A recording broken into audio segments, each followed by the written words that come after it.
ആ സൂറത്തിനോടുള്ള നിന്റെ ഇഷ്ടം നിന്നെ സ്വർഗത്തിൽ പ്രവേശിപ്പിച്ചിരിക്കുന്നുവെന്ന് ഒരു സഹാബിയോട് മുഹമ്മദ് മുസ്തഫ സല്ലല്ലാഹു അലൈഹി വസല്ലം എങ്ങനെ പറഞ്ഞത്?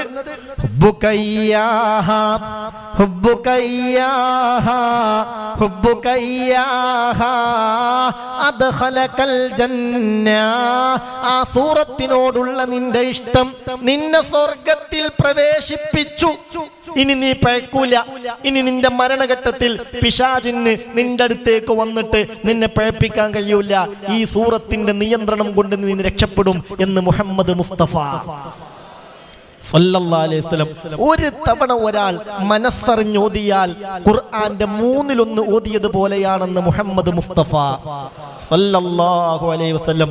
നിങ്ങൾ ഉറപ്പിച്ചോളൂ, ഈ സൂറത്ത് 333 തവണ എന്നൊക്കെ പറഞ്ഞാൽ അതൊക്കെ വലിയൊരു എണ്ണല്ലേ ഉസ്താദേ. നിങ്ങൾ ചിന്തിക്കുക, ഒരു ദിവസത്തിൽ ആ ലുഹറിന്റെയും സുബഹിന്റെയും ഇടയിൽ ഒരു 20 തവണ, ലുഹർ കഴിഞ്ഞ് അസ്റാകുന്നതിന് മുമ്പ് ഒരു 20 തവണ, അസ്ർ കഴിഞ്ഞ് മഗ്രിബാകുന്നതിന് മുമ്പ് ഒരു 20 തവണ, മഗ്രിബ് കഴിഞ്ഞ് ഇശയാകുന്നതിന് മുമ്പ് 20 തവണ, ഇശ കഴിഞ്ഞ് സുബ്ഹിയാകുന്നതിന് മുമ്പ് 20 തവണ. അങ്ങനെ ഓതിയാൽ തന്നെ ദിവസത്തിൽ എത്രയായി? അല്ലാഹുവേ, അതിന് പിന്നെ കാൽക്കുലേറ്റർ എടുക്കണോ? എത്രയായി? 100 തവണയായി. അങ്ങനെ ഓതിയാൽ തന്നെ 100 തവണയായി. ഈ ഒരു 5 മിനിറ്റ് വേണ്ടല്ലോ 20 തവണ ഖുൽ ഹുവല്ലാഹു അഹദ് എന്നുള്ള സൂറത്ത് ഓതാൻ. നിങ്ങൾ ചിന്തിക്കണം, ഈ സൂറത്തിനെ ഇഷ്ടപ്പെട്ടാൽ വാനലോകത്തെ മലക്കുകൾക്കിടയിൽ പോലും ആ മനുഷ്യൻ ചർച്ചയാകുമെന്ന് മുഹമ്മദ് മുസ്തഫ സല്ലല്ലാഹു അലൈഹി വസല്ലം. അള്ളാന്റെ റസൂലും ബഹുമാനപ്പെട്ട ജിബ്രീൽ അലൈഹി സ്വലാത്തു വസ്സലാമും ഒരിക്കൽ ഒരു സ്ഥലത്തിരിക്കാൻ. കേൾക്കണേ. ആരൊക്കെ? ഹബീബായ മുഹമ്മദ് മുസ്തഫ സല്ലല്ലാഹു അലൈഹി വസല്ലമ തങ്ങളും മഹാനായ മുഖറബായ മലക്ക് ജിബ്രീൽ അലൈഹിസ്സലാത്തു വസ്സലാമും ഒരു സ്ഥലത്തിരിക്കുകയാണ്. പെട്ടെന്ന് ആ സദസ്സിലേക്ക് സഹാബികളിൽ ഒരാൾ കയറി വന്നു. അയാളെ കണ്ടപ്പോൾ എഴുന്നേറ്റ് നിന്നു മുഖറബായ മലക്ക് ജിബ്രീൽ അലൈഹിസ്സലാത്തു വസ്സലാം. ഭവ്യതയോടെ, ബഹുമാനത്തോടെ, ആദരവോടെ എഴുന്നേറ്റ് നിന്നിട്ട് പറഞ്ഞു, ഹാദാ അബൂദറുൽ ഗിഫാരി യാ റസൂലല്ലാഹ്. നബിയെ, നിങ്ങൾ നോക്കിയാണി, ആരാണ് ഈ കയറി വരുന്നത്? ഇത് നമ്മളുടെ അബൂദറുൽ ഗിഫാരിയാണല്ലോ റളിയല്ലാഹു അൻഹു. ആര് പറഞ്ഞു? ഒന്ന് പറഞ്ഞേക്ക്, ആര് പറഞ്ഞു? ജിബ്രീൽ അലൈഹിസ്സലാത്തു വസ്സലാം പറഞ്ഞു. അപ്പോൾ ഫഅജിബൻ നബിയു സല്ലല്ലാഹു അലൈഹി വസല്ലം, അത്ഭുതപ്പെട്ടു പോയി മുത്ത് മുഹമ്മദ് മുസ്തഫ സല്ലല്ലാഹു അലൈഹി വസല്ലമ തങ്ങൾ അത്ഭുതപ്പെട്ടു പോയി.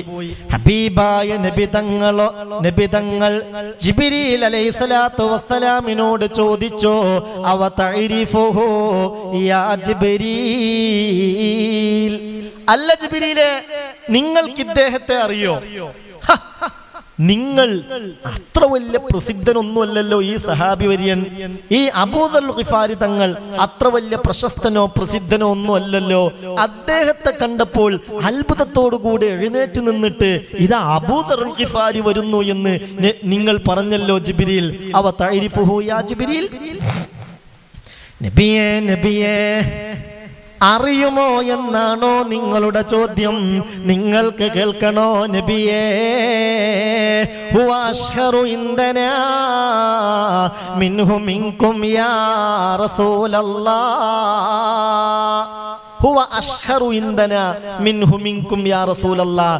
നിങ്ങൾക്ക് കേൾക്കണോ, ഈ അബൂദറുൽ ഗിഫാരി നിങ്ങൾക്കിടയിൽ, സഹാബത്തിനിടയിൽ അദ്ദേഹത്തിനുള്ള പ്രശസ്തിയെക്കാളും പ്രസിദ്ധിയെക്കാളും സ്ഥാനത്തെക്കാളും മാനത്തെക്കാളും ഞങ്ങൾക്കിടയിൽ, വാനലോകത്തെ മലക്കുകൾക്കിടയിൽ ഈ അബൂദറുൽ ഗിഫാരിക്ക് പ്രസിദ്ധിയുണ്ട്, സ്ഥാനമുണ്ട്, മാനമുണ്ട്. അദ്ദേഹത്തെ കുറിച്ച് ഞങ്ങൾ ചർച്ച ചെയ്യാത്തൊരു ദിവസവും. മനസ്സിലായില്ലേ? അയാൾ സ്പീഡ് കൂടിയോ? വയലിന്റെ സ്പീഡ് കൂടിയോ? നബി, നിങ്ങൾ എന്താ വിചാരിച്ചത്? അബൂദറുൽ ഗിഫാരി അറിയോന്നോ? അബൂദറുൽ ഗിഫാരി എന്ന് പറഞ്ഞാൽ ഞങ്ങൾക്കിടയിൽ എന്നും ചർച്ച ചെയ്യപ്പെടുന്ന ഒരാളാണ്. അദ്ദേഹത്തെ കുറിച്ച് മലക്കുകൾക്കിടയിൽ ചർച്ച നടക്കാത്തൊരു ദിവസം ഇല്ല. ഫഅജിബൻ നബിയു, അപ്പോൾ റസൂലുള്ളാഹി കൂടുതൽ അത്ഭുതപ്പെട്ടു. ഹബീബായ നബി തങ്ങളുടെ അത്ഭുതം വർദ്ധിച്ചു. അല്ലാഹുവിന്റെ റസൂല് ചോദിച്ചു, ബിമാ നാല ഹാദിഹിൽ ഫളീല അല്ല ജിബ്രീൽ, ഇത്രയും വലിയ സ്ഥാനം എങ്ങനെയാണ് ഇദ്ദേഹം കരസ്ഥമാക്കിയത്? മാലാഖമാർക്കിടയിൽ എന്നും ഒരു മനുഷ്യന്റെ മദ്ഹ് പറയാന്ന് പറഞ്ഞാൽ അത് അത്ര ചെറിയ സംഗതിയൊന്നും അല്ലല്ലോ. എങ്ങനെയാണ് ഈ മഹത്വം അദ്ദേഹം കരസ്ഥമാക്കിയത്?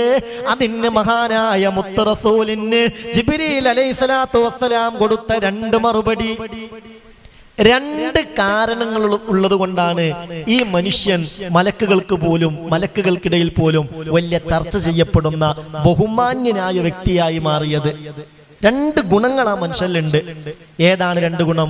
ഒന്ന്, ലിസിഗരിഹി ഫീ നഫ്സിഹി, അദ്ദേഹത്തിന് എപ്പോഴും തോന്നാറ് ഞാനൊരു ചെറിയ മനുഷ്യനാണ്, ഞാനൊരു സാധുവാണ്, ഞാൻ വലിയ ആളാണ്, അവർകളാണ്, ആദരിക്കപ്പെടേണ്ട ഒരാളാണ്, പരിഗണിക്കപ്പെടേണ്ട ഒരാളാണ് അദ്ദേഹത്തിന് ഒരിക്കൽ പോലും. ഇന്നത്തെ ആകെയുള്ളൊരു പ്രശ്നപ്പതാണല്ലോ, ഇന്നത്തെ ഒരു മെയിൻ പ്രശ്നപ്പതാണ്. ഓരോരുത്തർക്കും തോന്നാണ് ഏറ്റവും ആദരിക്കപ്പെടേണ്ടവനും പരിഗണിക്കപ്പെടേണ്ടവനും ഞാനാണെന്ന തോന്നലാണ്. അതന്നെയാണ് ഏറ്റവും വലിയ തിന്മയും. അതാണ് ശൈത്താന്റെ സ്വഭാവം. അള്ളാഹു കാത്തുരക്ഷിക്കട്ടെ. എല്ലാരും ആമീൻ പറഞ്ഞേക്ക്. സഹോദരിമാരെ, ഉറങ്ങരുത്, ഉറക്കം തൂങ്ങരുത്. ഇതൊക്കെ ഉണർവോടുകൂടെ കേൾക്കണം. ഓരോ മജ്ലിസും കഴിയുമ്പോൾ നമ്മളെ ദറജ ഇങ്ങനെ ഉയർന്നുയർന്നു വരണം. അല്ലാഹുമ്മ സല്ലി അലാ സയ്യിദിനാ മുഹമ്മദ്. അല്ലാഹു തൗഫീഖ് നൽകട്ടെ, അല്ലാഹു തൗഫീഖ് നൽകട്ടെ. നബിയെ രണ്ട് ഗുണങ്ങൾ ഈ മനുഷ്യനിലുണ്ട്. ഒന്ന്, ലിസിഗരിഹി ഫീ നഫ്സിഹി, ഞാനൊരു ചെറിയ മനുഷ്യനാണ്, ഒരു സാധുവാണ്, അങ്ങനെ പരിഗണിക്കപ്പെടേണ്ട ആളൊന്നും അല്ലാന്നേ അദ്ദേഹം ചിന്തിച്ചിട്ടുള്ളൂ. രണ്ടാമത്തെ കാര്യം ഇതാണ്, ബികസ്റത്തി ഖിറാഅതിഹി ഖുൽ ഹുവല്ലാഹു അഹദ്. സഹോദരാ ശ്രദ്ധിക്കണം, സഹോദരി ശ്രദ്ധിക്കണം. എന്താണ് ഈ പറയുന്നതെന്ന് ചിന്തിക്കണം. മഞ്ചേരിയിലെ ഈ തുറക്കലുള്ള മജ്ലിസിലേക്ക് വലിയ പ്രതീക്ഷയോടെ കാത്തിരുന്ന് വന്നവരെ, മഹാനായ ജിബ്രീൽ അലൈഹിസ്സലാത്തു വസ്സലാം ഹബീബായ നബിയോട് പറയുകയാണ്, ഈ മനുഷ്യന്റെ സ്ഥാനം വർദ്ധിക്കാനുള്ള മറ്റൊരു കാരണം ബികസ്റത്തി ഖിറാഅതിഹി ഖുൽ ഹുവല്ലാഹു അഹദ്. ഖുൽ ഹുവല്ലാഹു അഹദ് എന്ന സൂറത്ത് നിങ്ങളിൽ ഏറ്റവും കൂടുതൽ ഓതുന്ന സഹാബി ഇദ്ദേഹം. അല്ലാഹുമ്മ സല്ലി അലാ മുഹമ്മദ്. അല്ലാഹു തആല നമുക്ക് തൗഫീഖ് നൽകട്ടെ, അല്ലാഹു തആല നമുക്ക് തൗഫീഖ് നൽകട്ടെ. അല്ലാഹു റബ്ബുൽ ഇസ്സത്ത് നമുക്ക് ഭാഗ്യം നൽകട്ടെ. ദറജ ഉയരും, സംശയിക്കണ്ട. അല്ലാഹു ഉയർത്തും, സംശയിക്കണ്ട. മൻ ഖറഅ ഖുൽ ഹുവല്ലാഹു അഹദ് സലാസ മർറാത്ത്, ഒരാൾ 3 തവണ ഖുൽ ഹുവല്ലാഹു അഹദ് ഓതിയാൽ ഫകഅന്നമ ഖറഅൽ ഖുർആന കുല്ലഹു, അയാൾ ഖുർആൻ മുഴുവനായി ഓതിയവനെ പോലെയാണെന്ന് അഷ്റഫുൽ ഖൽഖ് മുഹമ്മദ് മുസ്തഫ. ഒരു ഉദ്ഘാടനം എന്നുള്ള നിലക്കൊരു 3 തവണ ഇപ്പൊ തന്നെ ഓതിയല്ലേ, ഒന്ന് തുടങ്ങി വെക്കല്ലേ. അഊദു ബില്ലാഹി മിനശ് ശൈത്വാനിർ റജീം. ബിസ്മില്ലാഹിർ റഹ്മാനിർ റഹീം. ഖുൽ ഹുവല്ലാഹു അഹദ് അല്ലാഹുസ് സ്വമദ് ലം യലിദ് വലം യൂലദ് വലം യകുൽ ലഹു കുഫുവൻ അഹദ്. ബിസ്മില്ലാഹിർ റഹ്മാനിർ റഹീം.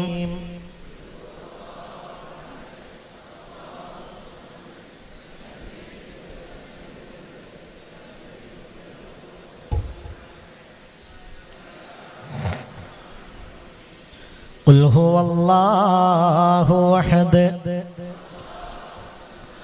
ലം യലിദ് വലം യൂലദ് വലം യകുൽ ലഹു കുഫുവൻ അഹദ്.